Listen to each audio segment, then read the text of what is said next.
जय हिंद साथियों। स्वागत है आपका अभ्युदय बलरामपुर में। मेरा नाम है सुधीर। आज से हम लोग एक नई शुरुआत करने जा रहे हैं। नई शुरुआत करंट अफेयर्स को लेके। अक्सर करंट अफेयर्स आप लोगों को परेशान करते हैं। करंट अफेयर्स एक ऐसा विषय जो आप सभी साथियों के एग्जाम में, लगभग एग्जाम में पूछा जाता है और आप में से बहुत सारे साथी इस बात को लेकर परेशान भी रहते हैं। तो इसका हम लोग 100% इलाज करने वाले हैं आज से। डेली क्लासेस आपको 9 बजे मिलेंगी सुबह, और इसकी पीडीएफ आपको मिल जाएगी जो कि रिटन फॉर्मेट में होगी और हैंड रिटन फॉर्मेट में भी होगी। मतलब ये नोट्स तो आपको मिलेगा ही मिलेगा, साथ ही साथ आपको हैंड रिटन नोट्स भी प्रोवाइड किया जाएगा। साथ ही साथ धमाकेदार ट्रिक्स भी डिस्कस करेंगे। बहुत बढ़िया बढ़िया चीजें मिलने वाली है आपको इस क्लासेस में। तो आप शानदार तरीके से अपने सभी साथियों को शेयर कर दीजिए। सभी साथियों से बता दीजिए कि हाँ भाई, क्लास स्टार्ट हो चुकी है, इसका बेनिफिट उठाएं। और एक जो चीज आपको नहीं करनी है वो ये नहीं करनी है कि स्किप नहीं करना है।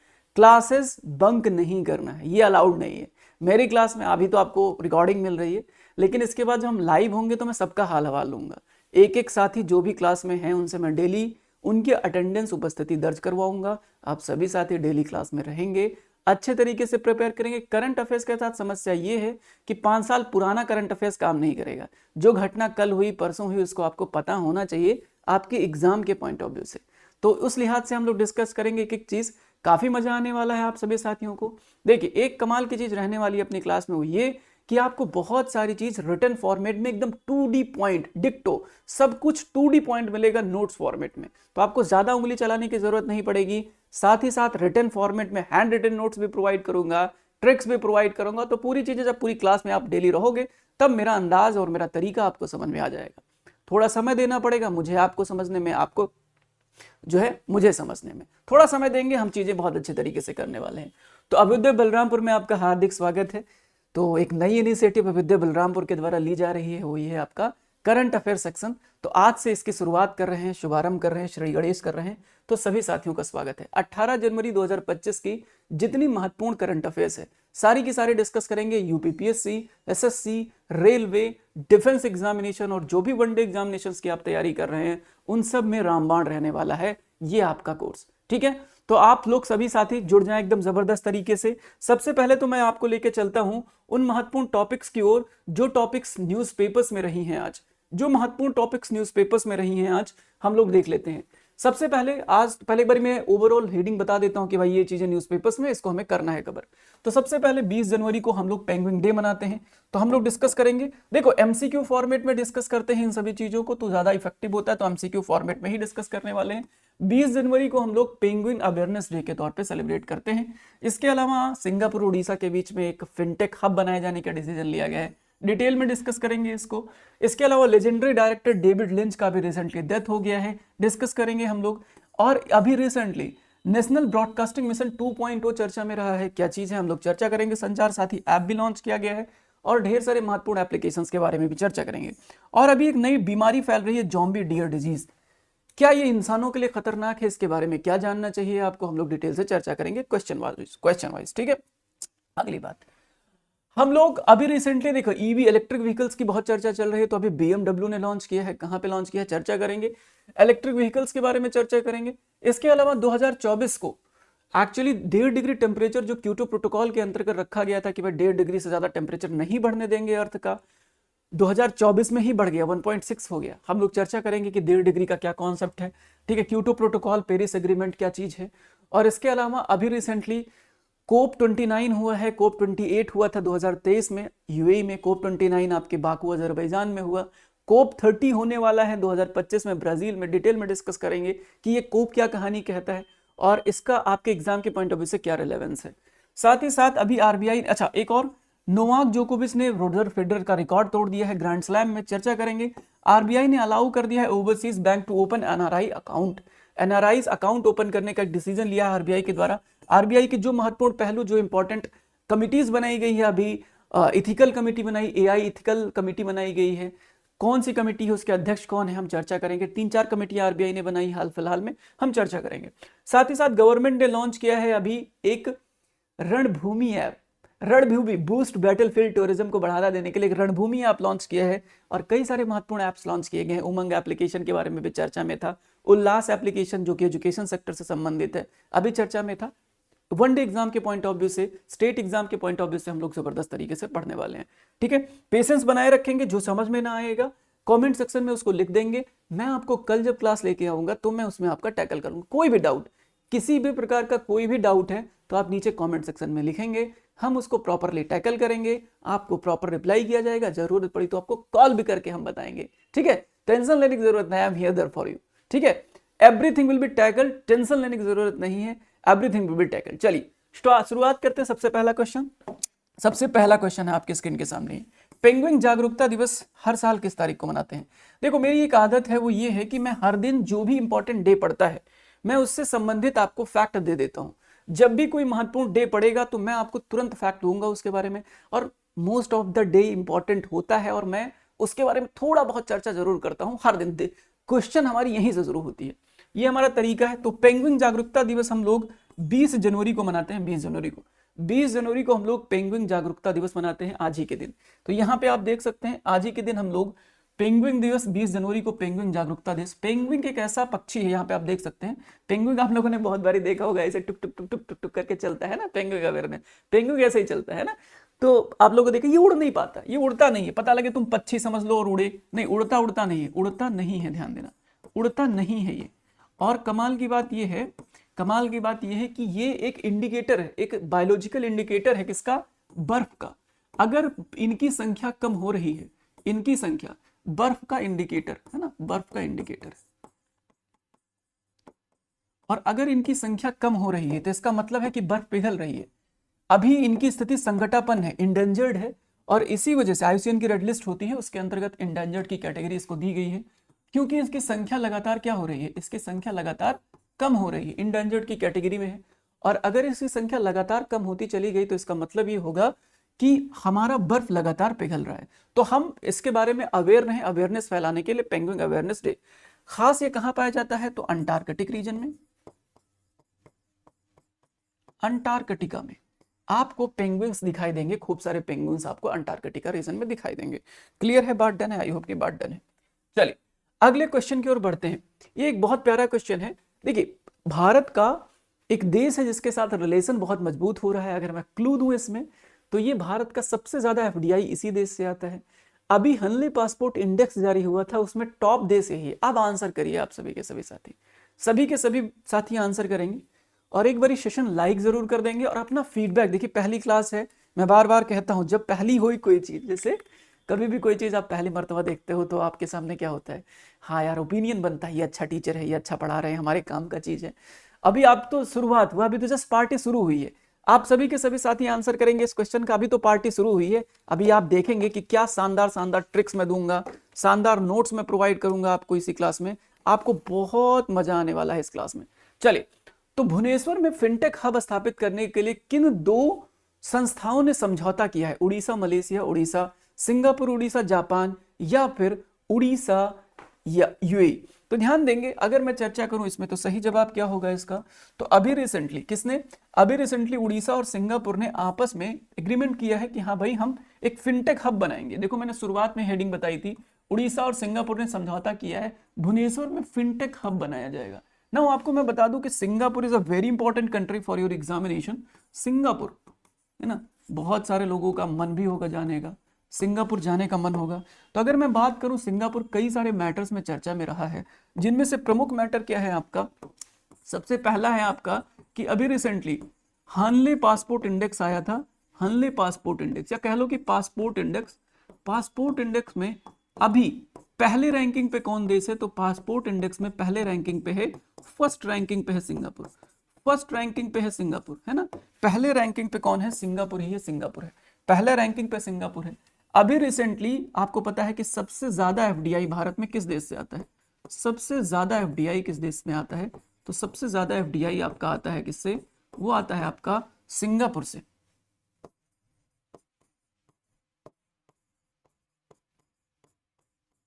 और अभी इन्होंने क्या किया है? अभी इन्होंने एक डिसीजन लिया है क्या बनाने का? उड़ीसा में इन्होंने फिनटेक हब बनाने का डिसीजन लिया है। उड़ीसा में फिनटेक हब बनाया जाएगा, फिनटेक हब।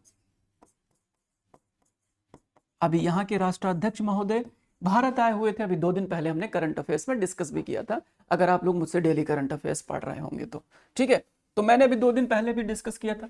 लेकिन इन सब के बावजूद भी मैं कुछ महत्वपूर्ण पॉइंट आपको यहाँ पे रिटन फॉर्मेट में, ये 2D मटेरियल है, 2D पॉइंट मटेरियल, कुछ भी आपको नोट्स बनाने की जरूरत नहीं पड़ेगी।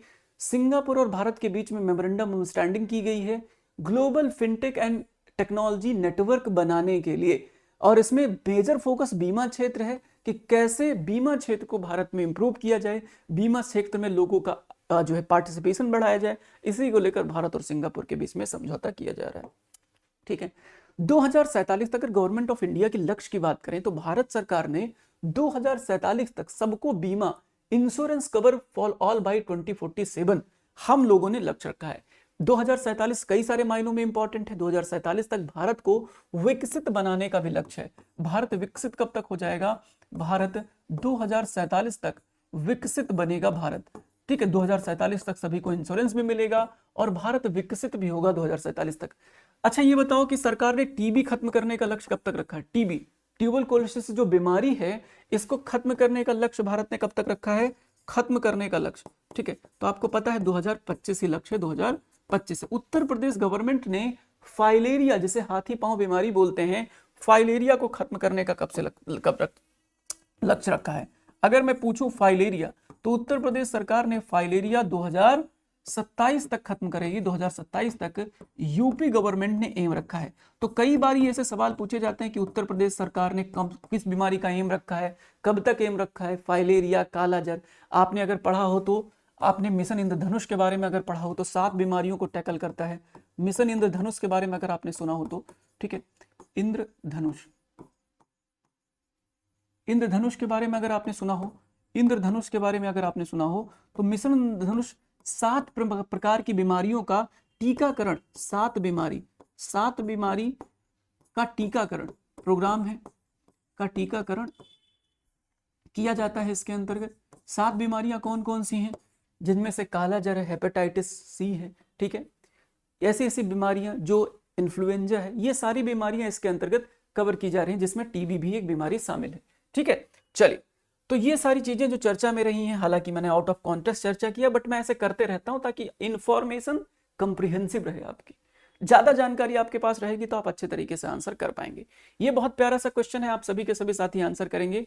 डेविड लिंच ने सिनेमा में अपने योगदान के लिए कौन सा प्रतिष्ठित पुरस्कार जीता है? बताएंगे सभी के सभी साथी, डेविड लिंच ने कौन सा पुरस्कार जीता है? अभी रिसेंटली हुआ ये है कि डेविड लिंच हम लोग अचानक से क्यों चर्चा कर रहे हैं, रातों रात हमें डेविड लिंच का क्यों मन कर गया चर्चा करने का? इसलिए क्योंकि डेविड लिंच की अभी रिसेंटली डेथ हुई है। डेविड लिंच एक बहुत बड़े निर्देशक थे, सिनेमा में डायरेक्टर थे, बहुत बड़े डायरेक्टर, मतलब फेमस डायरेक्टर्स में से एक निर्देशक थे, बहुत बड़े निर्देशक थे, और अभी रिसेंटली इनको डेथ हुआ है। पाम डियोर इन्होंने जीता था, हालांकि इसका बहुत ज्यादा रिलेवेंट नहीं कि एकदम ये याद रखो, बट हाँ आपको ये याद रखना पड़ेगा कि हाँ अभी रिसेंटली इनका डेथ हुआ है। महान निर्देशक, डेथ कई सारे लोगों का हाल फिलहाल में हुआ, कई सारे, जिनमें से अभी तबला वादक जाकिर हुसैन साहब का अगर मैं 2025 के कुछ इंपॉर्टेंट डेथ्स की चर्चा करूं, कुछ इंपॉर्टेंट डेथ्स कई बारी पूछे जाते हैं, किससे संबंधित है ये पूछे जाते हैं आपसे। चलिए, तो मैं ऐसे में कुछ महत्वपूर्ण नाम आपसे चर्चा करना चाहता हूं, जिनमें से आपको मैं 2-3 नाम आपके सामने लिखता हूं, याद रखेंगे। एक तो जाकिर हुसैन साहब का डेथ हुआ है, जाकिर हुसैन। अगर आपको इंग्लिश समझ में नहीं आती है तो मुझे आप कमेंट में बताएंगे, तो मैं इसको हिंदी में, देखो बाइलिंगुअल दोनों लैंग्वेज में लिखना टाइम टेकन हो जाएगा और बहुत ज्यादा समय लग जाएगा, फिर ना आपको मजा आएगा ना मुझे मजा आएगा। मुझे लिखने में कोई समस्या नहीं, मैं तो बाइलिंगुअल लिखता हूँ, मुझे इंग्लिश ज्यादा पसंद है। बट ठीक है, अगर आपको लगता है कि हिंदी लिखनी है तो आप मुझे कमेंट बताएंगे, तो अगली क्लासेस से हम लोग ऐसे कर देंगे। ठीक है, जाकिर हुसैन ये तबला वादक थे, तबला वादक थे, अभी रिसेंटली इनका डेथ हुआ। ठीक है, याद रखेंगे ऐसे। अभी रिसेंटली एच लक्ष्मण साहब का डेथ हुआ है, एच लक्ष्मण साहब का, एच लक्ष्मण साहब का डेथ हुआ है। ये टीवीएस के, टीवीएस जो है संस्था, टीवीएस के एग्जीक्यूटिव डायरेक्टर थे, एग्जीक्यूटिव डायरेक्टर थे, अभी इनका रिसेंटली डेथ हुआ है। अभी रिसेंटली एक बहुत जबरदस्त जो है प्लेबैक सिंगर थे, प्लेबैक सिंगर थे, इनका डेथ हुआ है, अभी प्लेबैक सिंगर थे, इनका डेथ हुआ है। अगर मैं इनका नाम बात करूं तो इनका नाम था P Jayachandran, P Jayachandran, P Jayachandran साहब का भी रिसेंटली डेथ हुआ, याद रखेंगे सभी के सभी साथी। एक नाम अगर मैं लूं तो एक पी नंदी साहब हैं, पी नंदी, ये आर्ट और म्यूजिक से संबंधित है, आर्ट एंड मीडिया से, आर्ट एंड मीडिया से संबंधित, थोड़ा ऊपर कर दीजिए, ठीक है, आर्ट एंड मीडिया से संबंधित थे, आर्ट एंड मीडिया से संबंधित थे, याद रखेंगे। अभी रिसेंटली इनका डेथ हुआ है, इनका तो ये 4 लोगों की प्रमुख रूप से डेथ हुई है। हालांकि ये इसी हफ्ते की बात है, इससे पहले हम डेली चर्चा करते हैं तो पूरे साल में या पूरे महीने में जो डेथ हुए थे प्रोमिनेंट डेथ्स उनकी हम चर्चा कर लेते हैं, ताकि सवाल अगर कुछ भी पूछा जाए तो आप आंसर कर पाए। ये बड़ा प्यारा क्वेश्चन है, What is the minimum fixed broadband download speed targeted under NBM 2.0? साथियों NBM 2.0 आ गया। NBM मतलब नेशनल ब्रॉडकास्टिंग मिशन, ठीक है। इसके अंतर्गत अभी रिसेंटली 1.1 स्टार्ट किया गया था 2017 के दौरान। उसके बाद 2025 में अभी सरकार ने NBM 2.0 स्टार्ट कर दिया है। पूछा सवाल ये गया है कि ये बताइए आप कि इसका लक्ष्य क्या है। तो याद रखेंगे 100 MBPS 100 MBPS 100 MBPS minimum speed provide की जाएगी। और कमाल की बात, जब मैं आपको डेटा दूंगा इसके बारे में तो आपको बहुत मजा आने वाला है। तो भारत के डिजिटल छलांग NBM 2.0 लॉन्च कर दिया गया, साथ ही साथ संचार साथी एप्लीकेशन भी लॉन्च किया गया है। डिपार्टमेंट ऑफ टेलीकम्युनिकेशन का है संचार साथी एप्लीकेशन। अगर मैं बात करूं तो तारीख थी 17 जनवरी 2025 को दूरसंचार विभाग ने डिजिटल कनेक्टिविटी और सुरक्षा को बढ़ावा देने के लिए नेशनल ब्रॉडबैंड मिशन 2.0 स्टार्ट कर दिया। 2.0 अगर मैं बात करूं नेशनल ब्रॉडबैंड मिशन 2.0 की, तो इसके अंतर्गत 1.7 लाख गांवों को ब्रॉडबैंड नेटवर्क प्रोवाइड किया जाएगा। 100 MBPS मिनिमम स्पीड होगी और 100 ग्रामीण परिवारों में से कम 60 परिवारों को ब्रॉडबैंड सुविधा देने का लक्ष्य रखा गया है नेशनल ब्रॉडबैंड मिशन के अंतर्गत। आई होप, देखो बाइलिंगुअल लिखने की मैंने कोशिश करी है। जो साथी ऐसे हैं जिनको एकदम इंग्लिश में चाहिए, देखो जो रिक्वायरमेंट है आप कमेंट में बताओगे तो ही फुलफिल हो जाएगी। अभी तो बाई डायरेक्शनल नहीं हो पा रही, यूनि डायरेक्शनल। जब मेरे चैट्स आपको दिखेंगे, जब आपके चैट्स मुझे दिखेंगे तब मजा आएगा, तब भी मैं आपको अच्छे तरीके से टैकल कर पाऊंगा जो चीजें जैसी हैं। वैसे जो मैं कर रहा हूँ वो मुझे लगता है कि काफी बेहतर कंटेंट है। आप इसका बहुत प्रेम पूर्वक इस्तेमाल करें। ऐसा ना हो जाए कि इन कंटेंट का आप किसी भी तरीके से, पहली बात तो ये करेंगे कि क्लास शेयर करेंगे जितना ज्यादा हो सकेगा, और इसका मैक्सिमम यूटिलाइजेशन रिवीजन के थ्रू करेंगे। जितना रिवीजन कर पाएंगे मामला उतना बन पाएगा।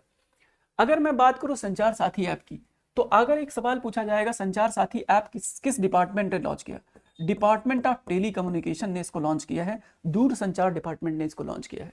अगर मैं बात करूं एप्लीकेशन की, तो डिजिटल सुरक्षा और मोबाइल उपयोगकर्ता के बेहतर सेवाओं को सुनिश्चित करने के लिए संचार साथी एप्लीकेशन लॉन्च किया गया। संचार साथी एप्लीकेशन लॉन्च किया गया, याद रखेंगे सभी के सभी साथी। अच्छा, ऐप्स में कई सारे ऐप चर्चा में है, जिनमें एक ऐप मैं आपको बताना चाहता हूं। अभी रिसेंटली डिजी लॉकर ने उमंग एप्लीकेशन, उमंग सरकारी एप्लीकेशन है, उमंग ऐप, अगर आप लोगों ने पढ़ा हो तो मैं एक बार वापस से याद दिलाता हूं आप लोगों को उमंग एप्लीकेशन के बारे में। उमंग ऐप कितने लोगों को पता है, बताइए जरा। उमंग एप्लीकेशन एक्चुअली गवर्नमेंट सर्विसेज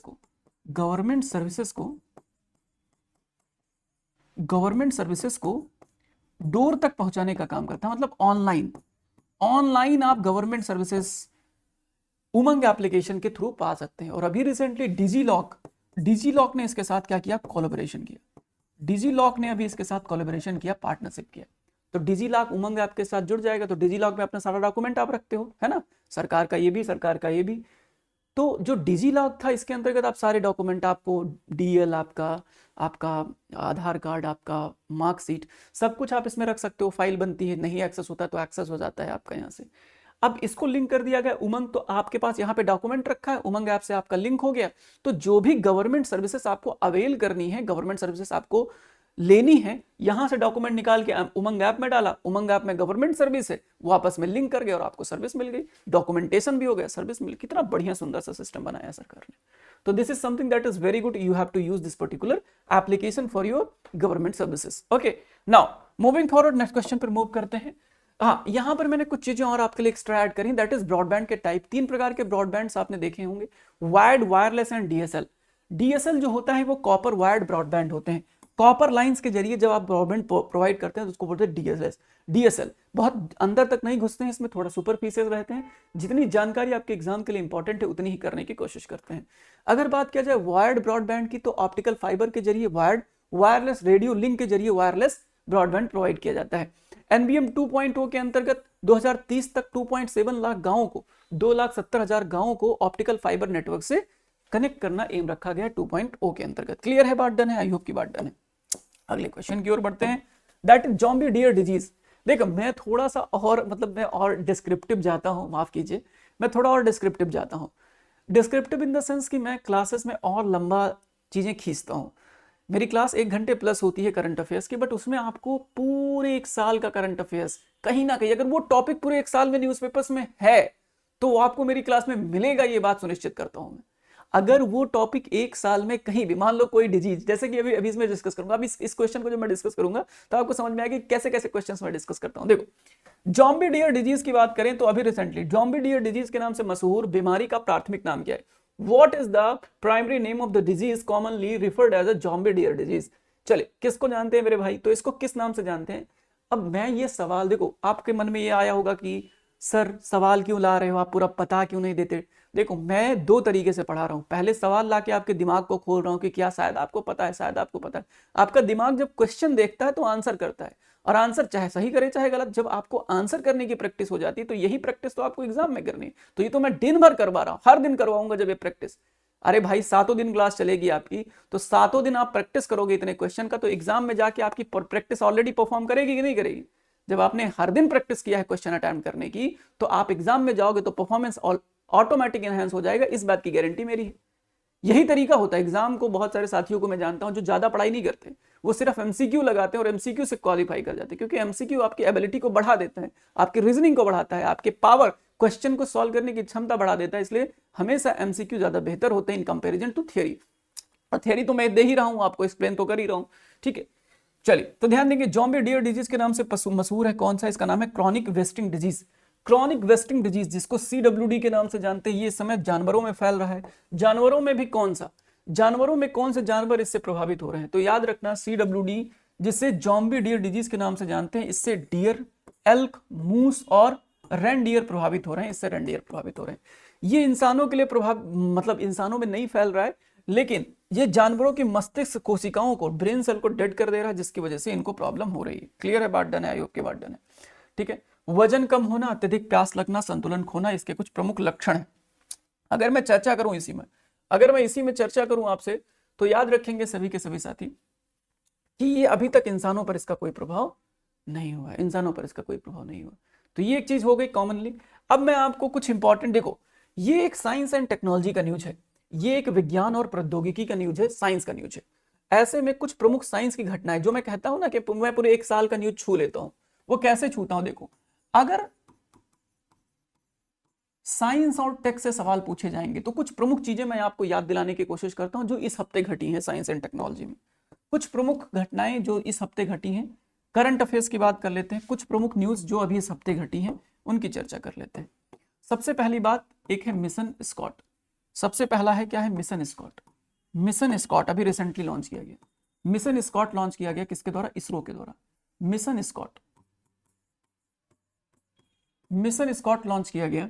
ये एक्चुअली स्पेस कचरे के बारे में अवेयरनेस फैलाने के लिए इसरो के द्वारा स्टार्ट किया गया। इसरो के द्वारा स्पेस कचरे के बारे में, स्पेस में जो बहुत सारे सैटेलाइट भेजते रहते हैं ना, उसकी वजह से जो बहुत जबरदस्त तरीके से डोमेन बढ़ रहा है ना, उसके बारे में अवेयर करने के लिए स्कॉट मिशन लाया गया। तो स्कॉट मिशन स्पेस कचरे के लिए, इसको बोलते हैं स्पेस अवेयरनेस, स्पेस इंडिया का, इंडियाज स्पेस डोमिनेंस, डोमेन माफ कीजिए, डोमेन अवेयरनेस मिशन है, अवेयरनेस मिशन है, स्पेस डोमेन अवेयरनेस मिशन है। ये अभी रिसेंटली स्टार्ट किया गया, ठीक है। स्कॉट मैंने बता दिया। अभी रिसेंटली एक सैटेलाइट लॉन्च की गई है पिक्सल के द्वारा। पिक्सल एक भारतीय प्राइवेट संस्था है जिसने अभी रिसेंटली फायरफ्लाई, फायरफ्लाई नाम का एक सैटेलाइट लॉन्च किया। फायरफ्लाई, फायरफ्लाई नाम का सैटेलाइट लॉन्च किया है। ये फोटो खींचने का काम करेगा, मॉनिटरिंग, माइनिंग, जैसे होता है ना, स्पेस से फोटो खींचना ज्यादा आसान होता है। कहाँ पे तस्करी हो रही, ऊपर से फोटो खींच लिए, कहाँ पे माइनिंग हो रही, कितना माइनिंग हुआ, कौन सा ट्रक कहाँ से कहाँ पहुंचा, इस सब की जानकारी ऊपर सैटेलाइट से बैठे जो बड़े बड़े कैमरे हैं वहां से खींचते हैं। तो एक प्राइवेट संस्था, इसका नाम है पिक्सल, इन्होंने फायरफ्लाई नाम का एक सैटेलाइट लॉन्च किया, सैटेलाइट लॉन्च किया है। तो ये भी चर्चा में था, मैंने सोचा इसको भी चर्चा कर देता हूँ साइंस एंड टेक्नोलॉजी के सेगमेंट में। और साथ ही साथ अभी रिसेंटली इसरो ने एक मिशन लॉन्च किया जिसका नाम है स्पारडेक्स। स्पारडेक्स, स्पारडेक्स एक मिशन है जो डॉकिंग अनडॉकिंग करने में मदद करता है। डॉकिंग अनडॉकिंग का क्या मतलब होता है? डॉकिंग अनडॉकिंग का क्या मतलब होगा? डॉकिंग एंड अनडॉकिंग, एक्चुअली जब हम कोई स्पेस शटल या स्पेस क्राफ्ट हम, ठीक है, जब स्पेस में भेजते हैं तो वो आपस में जुड़ते हैं या अलग होते हैं। तो हम एक स्पार्डेक्स मिशन हमने लॉन्च किया जिसका मकसद है स्पेस में अवस्थित दो विमानों को आपस में जोड़ना या अलग करना। अगर भारत ऐसा कर पाया, जो कि अभी नहीं कर पाया, हमने मिशन लॉन्च किया, अभी जाके वहां परफॉर्म करना अलग बात है। अगर भारत ऐसा कर पाया तो भारत दुनिया का चौथा ऐसा देश बन जाएगा जिसके पास स्पेस में जाकर डॉकिंग अनडॉकिंग करने की कैपेसिटी है। उसके बड़े फायदे हैं। कोई देश हमारा सैटेलाइट तोड़ दे तो हम जाके दूसरा सैटेलाइट जाके डॉक कर सकते हैं, अनडॉक कर सकते हैं, हटा सकते हैं, अलग कर सकते हैं। बड़े फायदे हैं इसके। ठीक है, ठीक है। अभी रिसेंटली एक डिजीज चर्चा में थी जिसका नाम था डिजीज एक्स। डिजीज एक्स चर्चा में थी। डिजीज एक्स एक्चुअली ये एक ऐसी बीमारी है जो हुई ही नहीं है ना। एक ऐसी बीमारी जो भविष्य में हो सकती है। एक ऐसी बीमारी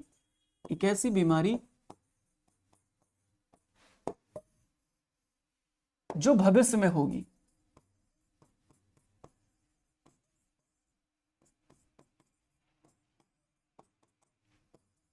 भविष्य में होगी, उसको क्या बोलते हैं? डिजीज एक्स बोलते हैं। अभी रिसेंटली चर्चा में था। तो ये मैं यही कहना चाह रहा हूँ कि ये पूरे देखो, ये तो जो मैं बता रहा हूँ ना, पिछले एक हफ्ते में घटित नहीं हुई। ये पूरे एक हफ्ते में, मैं ऐसे ही एक महीने एक साल में जो चीजें घटती हैं उसका मैं प्रॉपर लिस्ट दे देता हूँ। ऐसे लिखूंगा तो ज्यादा टाइम लग जाएगा, इसलिए मैं प्रॉपर लिस्टिंग देता हूँ अपने क्लासेस में। तो ये आपको डेली मिलता रहेगा अगर आप डेली मेरे से जुड़ेंगे। सिंपल सा जवाब है, आपको कुछ नहीं करना। यूट्यूब पे जाना, आपको सुधीर गुप्ता सर, आपको यूट्यूब पे आप मुझे सर्च करोगे ना, यूट्यूब पे सुधीर गुप्ता सर आप सर्च कर लोगे, बस मैं मिल जाऊंगा। सुधीर ऐसे कुछ नहीं लिखना है, सुधीर गुप्ता सर ऐसे सर्च करोगे, है ना, तो मैं आपको डेली मिल जाया करूंगा। उसमें टेंशन लेने की जरूरत नहीं है। ठीक है, सुधीर गुप्ता सर आप सर्च करोगे, मैं डेली मिल जाया करूंगा। ठीक है, और आपकी क्लासेस ये कंटिन्यू रहेंगी, कोई दिक्कत वाली बात नहीं है। बस इस बात को सुनिश्चित आपको करना है कि नीचे कमेंट सेक्शन, देखो एक चीज मैं बार बार कहता हूं कि ये क्लास तभी संभव है आपको डेली मिल पाएगी जब आप क्या करेंगे, जब आप इस क्लास के नीचे कमेंट सेक्शन को भरेंगे। कमेंट सेक्शन आपका है, भरेंगे आप तो ही आपको ये क्लास डेली मिल पाएगी। अदरवाइज देखो हर चीज होती है ना, सब लोग डिसाइड करते हैं कि नहीं क्लास अच्छी है बुरी है, कैसी है, कैसी रेटिंग, लाने लायक है नहीं लाने लायक, बहुत सारी चीजें। तो आप नीचे कमेंट में फिल कर दोगे जैसा आपको लगेगा आपका। अगर आपको लगता है कि नहीं इनसे बन नहीं पा रहा है तो लिख सकते हो कि तुमसे ना हो पाएगा बेटा, ये भी तुम कर सकते हो कमेंट सेक्शन में। चलो आ जाओ। बीएमडब्ल्यू ने इंडिया की पहली स्थानीय रूप से निर्मित ईवी का निर्माण कहां पे किया है? ठीक है, बताएंगे सारे के सारे। ईवी का निर्माण अभी रिसेंटली बीएमडब्ल्यू इंडिया की पहली स्थानीय रूप से निर्मित ईवी का निर्माण कहां किया गया है? चलिए, बहुत मेहनत लगती है सब प्रिपेयर करने में। एक पीपीटी बनाने में 5 घंटे का समय लगता है। आपकी जो क्लास चल रही है ना, ये ऐसा तो है ना कि ईश्वर आ गए ऊपर से और उन्होंने ये लिख दिया, ऐसा तो है। इसको लिखना पड़ता है, समराइज करना पड़ता है, वो पॉइंट जो आपके एग्जाम के पॉइंट ऑफ व्यू से इंपॉर्टेंट हो लिखना पड़ता है। 5 घंटे लगता है एक पीपीटी बनाने में, 1 घंटे की क्लास पढ़ाने में 5 घंटे का समय लगता है। इसलिए बहुत सम्मान करेंगे इस क्वेश्चन, इन सभी टॉपिक्स का, पीडीएफ का। मैं बार बार इस चीज का कह रहा हूँ। ठीक है, बीएमडब्ल्यू इंडिया की पहली स्थानीय रूप से निर्मित ईवी का निर्माण कहां पे किया गया? इलेक्ट्रिक व्हीकल ईवी का निर्माण तो अभी रिसेंटली बेंगलुरु में बीएमडब्ल्यू की इंडिया की पहली स्थानीय रूप से भारत में निर्मित, स्वदेशी रूप से निर्मित बीएमडब्ल्यू। भैया जिसको बीएमडब्ल्यू खरीदना है 49 लाख रुपए में, सिर्फ और सिर्फ 49 लाख रुपए में, सिर्फ 49 लाख में आप क्या कर सकते हैं? बीएमडब्ल्यू खरीद सकते हैं, बीएमडब्ल्यू खरीद सकते हैं। तो वो भी ईवी है ना, और इसकी टोटल गति 531 किलोमीटर है। तो ये लगे तुम कभी किसी दिन अपनी पिंकी के साथ जा रहे हो बीएमडब्ल्यू पे बैठ के, और तुमको पिंकी बोल दें कि नहीं लॉन्ग ड्राइव पे चलना है, और तुम इलेक्ट्रिक व्हीकल में बैठे हो, इसकी क्षमता 531 किलोमीटर है, लखनऊ तक पहुंचोगे, वापस नहीं आ पाओगे, फिर बड़ा मुश्किल हो जाएगा, है ना। तो इसलिए कोशिश इतना, मतलब मैं ऐसे हंसी मजाक के तौर पे ध्यान दे रहा, 531 किलोमीटर है, एक बार में जाएगी, फिर चार्जिंग करनी पड़ेगी इसकी। ठीक है, ध्यान देना। तो अभी बीएमडब्ल्यू ने इंडिया 49 लाख रुपए में पहली स्थानीय बीएमडब्ल्यू की लॉन्च करी है, याद रखेंगे सभी के सभी साथी। चलिए अगले क्वेश्चन। अब इसमें भी साइंस टेक्नोलॉजी की कई सारी इंपॉर्टेंट चीजें हम डिस्कस कर सकते थे, जैसे कि अभी रिसेंटली इसरो ने, अभी साइंस एंड टेक्नोलॉजी का न्यूज है, इसमें और क्या डिस्कस कर सकते हैं साइंस एंड टेक में? इसमें डिस्कस कर सकते हैं कि अभी रिसेंटली 1 महीने 2 महीने पहले प्रोबा मिशन लॉन्च किया था। प्रोबा मिशन लॉन्च किया था, प्रोबा 3। तो प्रोबा 3 क्या है मेरे भाई? ये इसरो ने लॉन्च किया था, यूरोपियन स्पेस एजेंसी का मिशन है। यूरोपियन स्पेस एजेंसी का मिशन है, जिसको लॉन्च इसरो ने किया था, याद रखेंगे सभी के सभी। अभी यूरोपियन स्पेस एजेंसी से भारत ने मदद ली है, किसमें? गगनयान मिशन के लिए, जो हम लॉन्च करने वाले हैं, जिसमें इंसानों को अंतरिक्ष में भेजा जाएगा भारत की इसरो की ओर से। तो उसमें यूरोपियन स्पेस एजेंसी मदद करेगा, और उसकी मदद हम कर रहे हैं प्रोबा 3 में, है ना। क्लियर है बात? चलो, ऐसे चीजें लिंक करोगे तभी मामला बन पाएगा। चलिए 10 क्वेश्चन हम लोग डिस्कस करेंगे आज की क्लास में। हम ज्यादा लंबा क्लास नहीं लेने वाले हैं, ये एक इनिशियल क्लासेस हैं, आपकी क्लासेस लगभग 1 घंटे प्लस की होंगी, बट ये चीज़ें आपको, चूंकि अब इसको मुझे अपलोड करना पड़ेगा, देना पड़ेगा, तो थोड़ा सा आपको क्या करना पड़ेगा कि आज की क्लास थोड़ी छोटी होगी, पर डेली इतनी क्लास बड़ी इतनी छोटी नहीं होगी, बट आगे की क्लासेस जब आपकी लाइव क्लासेस चलेंगी तो मैं लंबी क्लासेस ले पाऊंगा, क्योंकि फिर अपलोड करना, फिर भेजना, उसको वहाँ डाउनलोड करना अपने आप में बड़ा डिफिकल्ट टास्क है। ठीक है, चलिए 2024 में कौन सा महत्वपूर्ण जलवायु मील का पत्थर दर्ज किया गया? देखो इस क्वेश्चन ऐसे है कि 2024 में कौन सा महत्वपूर्ण जलवायु मील का पत्थर दर्ज किया गया, ऐसा कुछ नहीं है।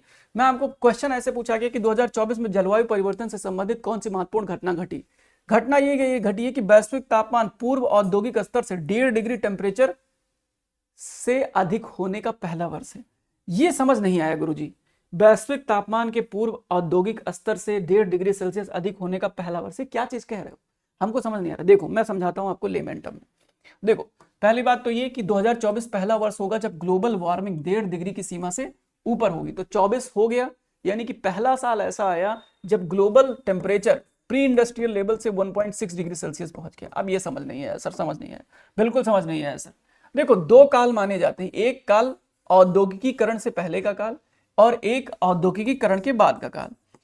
Pre industrial level, pre industrial level, pre industrial level मतलब क्या, जब औद्योगिकीकरण नहीं हुआ था, बहुत जबरदस्त तरीके से गाड़ियां नहीं चल रही थी, CO2 का इमिशन नहीं हो रहा था, ग्रीन हाउस गैसेस का इमिशन नहीं हो रहा, नाइट्रोजन सल्फर इसका इमिशन कम हो रहा था, प्राकृतिक तरीके से हो रहा था, कृत्रिम तरीके से नहीं हो रहा था, इंसानों के लिए, इंसानों के द्वारा नहीं हो रहा था। तो उस समय टेम्परेचर जिस स्तर पे था और औद्योगिकीकरण होने के बाद जिस स्तर पर है, उसके बीच के डिफरेंस को हम लोग मापते हैं प्री इंडस्ट्रियल लेवल जो बोलते हैं।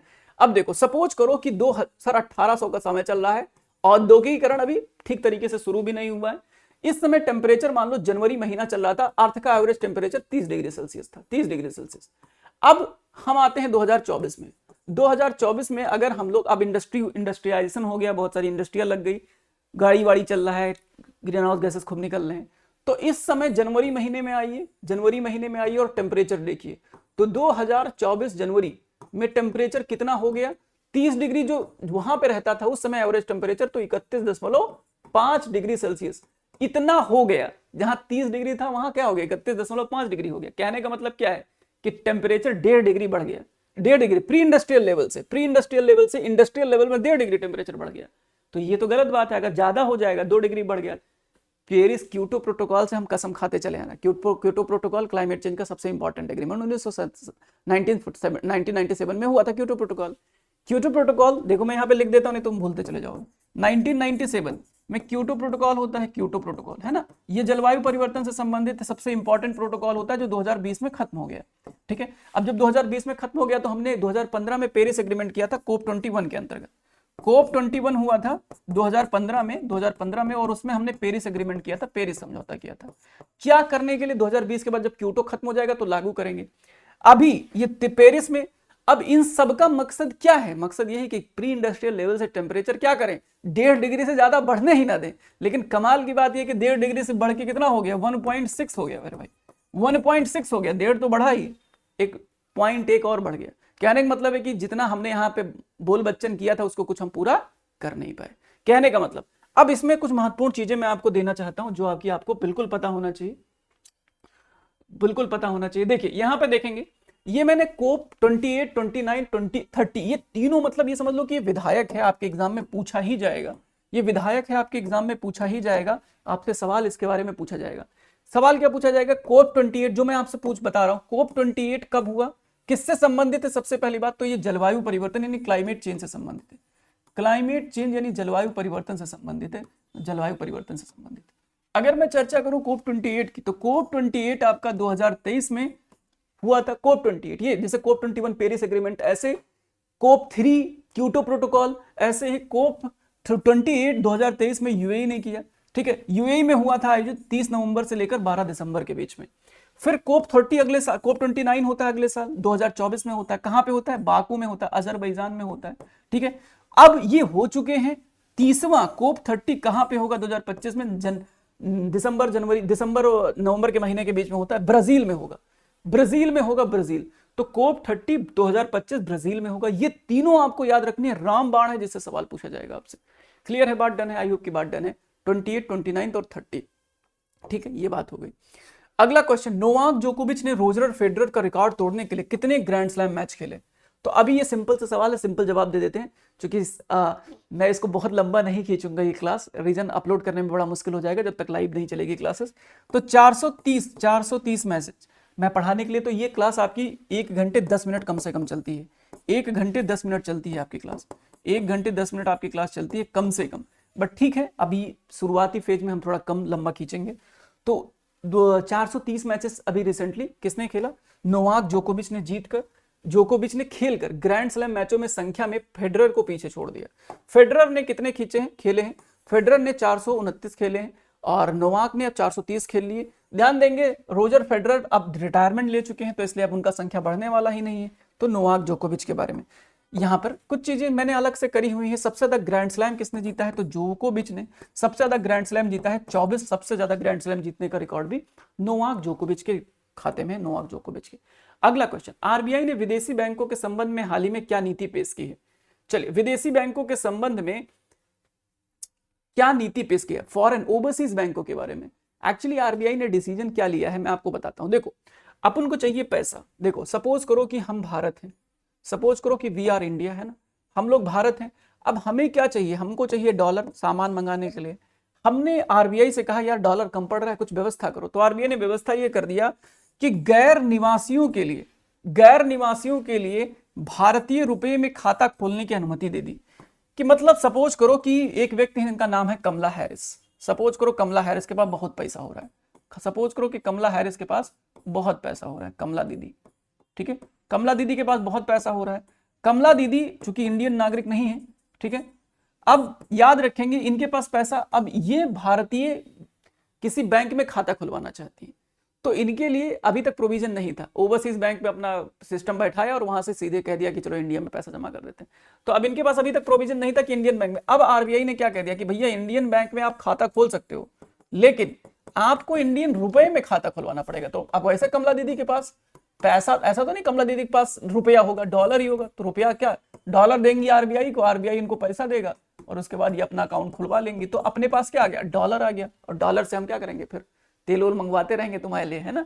ठीक है, तो ये बात हो गई, डन, क्लियर है, बात डन है। तो ये अभी उन्हें गैर निवासियों के लिए भारतीय रुपए में खाता खोलने की अनुमति दे दी। क्लियर है, बात डन है, आई होप की बात डन है। चलिए चलिए, तो यहां पे देख लेंगे आरबीआई ने अधिकृत बैंकों की विदेशी शाखाओं को गैर निवासियों के लिए भारतीय रुपए में खाता खोलने की अनुमति दे दी, क्लियर है, बात डन है। मैं थोड़ा सा शॉर्ट में जा रहा हूं, उसको और एलुबरेट करके हम डिस्कस करते हैं। बच्चों की समय मुझे इजाजत नहीं दे रहा है इतना ज्यादा, अदरवाइज फाइल इतनी बड़ी हो जाएगी कि मैं अपलोड ही नहीं कर पाऊंगा, है ना। चलो, किस कंपनी ने अपनी पहली उड़ान में न्यू ग्लेन रॉकेट को सफलतापूर्वक लॉन्च किया है? किस कंपनी ने अपनी पहली उड़ान में न्यू ग्लेन रॉकेट को सफलतापूर्वक लॉन्च किया है? नाउ मैं आपको कहना चाहता हूं कि कई सारी प्राइवेट संस्थाएं हैं जो लगातार इस समय क्या कर रही हैं, इस समय लगातार स्पेस में पार्टिसिपेट, जैसे स्पेस एक्स, इलॉन मस्क की कंपनी भी, देख रहे हो कैसे धमाका मचा रहा है। इसके अलावा एक कंपनी जिसका नाम है ब्लू ओरिजिन, ये कंपनी जेफ बेजोस की, अमेजन के फाउंडर जेफ बेजोस की कंपनी है। उन्होंने वो भी स्पेस में खूब लगे पड़े। जैसे अपने यहाँ अग्निकुल, भारत की कंपनियों की बात करें, Agnikul Cosmos, Spice, Skyroot, आप देखोगे दिगंतारा, आप देखोगे अभी पिक्सल के बारे में मैंने बताया। तो ये सब प्राइवेट कंपनियां खूब स्पेस में पार्टिसिपेट कर रही हैं, उनको फ्यूचर दिखता है। ऐसे ही विदेशी कंपनियां जिसमें ब्लू ओरिजिन खूब चर्चा में है, इन्होंने अभी रिसेंटली न्यू ग्लेन रॉकेट को जो है लॉन्च कर दिया स्पेस में। अब कमाल की बात यह कि न्यू ग्लेन किसका नाम था? तो जॉन ग्लेन के नाम पर न्यू ग्लेन रखा गया। जॉन ग्लेन कौन थे? अमेरिका के पहले अंतरिक्ष यात्री जॉन ग्लेन थे, उन्हीं के नाम पर न्यू ग्लेन रॉकेट रखा गया। याद रखेंगे जेफ बेजोस की कंपनी है जिन्होंने अभी रिसेंटली न्यू ग्लेन रॉकेट को लॉन्च किया है। क्लियर है, बात डन है, ठीक है। ये प्रोटोटाइप सैटेलाइट को ऑर्बिट में पहुंचा सकती है, इसके पास इतनी कैपेसिटी है, प्रोटोटाइप को ऑर्बिट में पहुंचा सकती है। चलिए अगली बात कर लेते हैं, एक बढ़िया प्यारा सा question, that would be your last question, ठीक है। इसके बाद मैं होमवर्क दूंगा, होमवर्क और फीडबैक आप कमेंट में देंगे, ठीक है। चलिए, तो क्या है, भारत रणभूमि दर्शन ऐप को विकसित करने के लिए कौन सी संस्थाएं शामिल हैं? बताएंगे सभी के सभी साथी। भारत रणभूमि दर्शन ऐप को विकसित करने के लिए कौन सी संस्थाएं शामिल है? कौन सी संस्थाएं शामिल है रणभूमि दर्शन ऐप को विकसित करने के लिए? तो अभी रिसेंटली रक्षा मंत्रालय, पर्यटन मंत्रालय और भारतीय सेना ने मिलकर रणभूमि दर्शन नाम का एक नया एप्लीकेशन लॉन्च किया। ध्यान देंगे, ये युद्ध क्षेत्र पर्यटन को बढ़ावा देने के लिए ऐप लॉन्च किया गया, युद्ध क्षेत्र में पर्यटन बढ़ावा देने के लिए। अगर मैं चर्चा करूं इसी में, तो कई सारे ऐप और लॉन्च किए गए थे जिसमें आप देख सकते हो आरबीआई ने अभी रिसेंटली प्रवाह ऐप लॉन्च किया है। आरबीआई ने प्रवाह ऐप लॉन्च किया, प्रवाह ऐप लॉन्च किया आरबीआई ने, है ना, अभी रिसेंटली। कई सारे मतलब ऐप्स लगातार लॉन्च होते रहते हैं। इसमें से उल्लास की मैंने आपको चर्चा ही कर दी, उल्लास की चर्चा कर दी, उल्लास एजुकेशन सेक्टर से है, एडटेक से है, ठीक है। उमंग मैंने आपको गवर्नमेंट सर्विसेज, उमंग मैंने आपको बता ही दिया कि गवर्नमेंट सर्विसेज से संबंधित है, गवर्नमेंट सर्विसेज को डिलीवर करने के लिए, ठीक है, ये सब संबंधित है, याद रखेंगे सभी के सभी साथी। अगला क्वेश्चन देख लेते हैं, बीसीसीआई के नए लोकपाल और नैतिकता अधिकारी के रूप में किसे चुना गया। मैंने आपसे एक वादा किया था कि आरबीआई ने बहुत सारे इंपॉर्टेंट इनिशिएटिव्स लिए हैं जिनका हमें चर्चा करने हैं, बट माफ करना समय अलाउ नहीं कर रहा है, ठीक है। अगर इससे ज़्यादा बड़ी फाइल बनाऊंगा तो फिर अपलोड नहीं हो पाएगी, इसलिए मैं आपको यहीं पर विराम लूंगा। ये क्वेश्चन आपका होमवर्क होगा जिसका डिस्कशन करेंगे हम लोग कल की क्लास में, ठीक है। बीसीसीआई के नए लोकपाल और नैतिकता अधिकारी के रूप में किसे चुना गया है, तो ये आपका होमवर्क होगा। आपको क्लास का फीडबैक कमेंट सेक्शन में बताना है, ठीक है। आपके फीडबैक पर ही डिपेंड करता है कि क्लास चलेगी या बंद हो जाएगी, है ना। दिस इज योर समथिंग कि आपको अगर लगता है कि क्लास रिलेवेंट है, आपके एग्जाम के पॉइंट ऑफ व्यू से इंपॉर्टेंट है, आपको डेली ये क्लासेस चाहिए, ये डेली चलती है, मतलब ये मैं आपको बता दूं, डेली क्लास चलती है आपकी। आप सुधीर गुप्ता हैशटैग सुधीर गुप्ता सर, आप सुधीर गुप्ता सर लिखोगे कमेंट सेक्शन में और यूट्यूब पे तो मैं मिल जाऊंगा आपको सुधीर गुप्ता सर, ठीक है। तो आपका फीडबैक आपको कमेंट सेक्शन में करना है। आप सभी के सभी साथी कमेंट सेक्शन में बताएंगे, फीडबैक जरूर देंगे इस क्लास का। साथ ही साथ आप सभी के सभी साथी आप मुझे टेलीग्राम चैनल पर भी फॉलो कर सकते हैं, सुधीर ऑफिशियली मेरा टेलीग्राम चैनल है। यहीं पर आपको इसकी पीडीएफ मिल जाएगी। इसकी पीडीएफ आपको कहाँ मिलेगी, इसकी पीडीएफ आपको यहीं पे मिल जाएगी, पीडीएफ आपको यहीं पे मिल जाएगी, ठीक है। तो क्लास की पीडीएफ आपको यहाँ पे मिल जाएगी, साथ ही साथ इसका हैंड रिटन नोट्स भी यहीं पे मिलेगा, हैंड रिटन नोट्स भी आपको यहीं पर मिलेगा, हैंड रिटन नोट्स भी आपको यहीं पे मिलेगा, ठीक है। तो ये सब चीजें आपको यहीं पे मिल जाएंगी। मुझसे बात करनी है, डायरेक्ट इंटरेक्शन, कुछ भी काम है आपको तो यहाँ पे आप कर सकते हैं, यहाँ पे आप कर सकते हैं, ठीक है। चले, तो thank you so much for watching, thank you so much for watching. आप सभी के साथियों का बहुत बहुत शुक्रिया। अविद्या बलरामपुर का भी धन्यवाद कि उन्होंने इतना बढ़िया प्लेटफॉर्म दिया कि अपनी चीज़ें आप सभी साथियों को, देखो मैंने बलरामपुर से पढ़ाई लिखाई करी है, मेरा ग्रेजुएशन भी बलरामपुर से ही हुआ है, तो ये समय है बलरामपुर को वापस लौटाने का। मेरी एक छोटी सी कोशिश है, उम्मीद है आप सभी साथियों को बहुत पसंद आएगी ये कोशिश, और आप सभी के सभी साथी इस बात का जवाब कमेंट सेक्शन में ज़रूर देंगे, ठीक है। चलिए, बहुत शुक्रिया, धन्यवाद, थैंक यू सो मच। कभी मुलाकात ज़रूर हम लोग करेंगे, है ना। Thank you so much for watching, have a nice day, जय हिंद। अपना ख्याल रखिए, फीडबैक ज़रूर देना कमेंट सेक्शन में, है ना। Thank you, bye.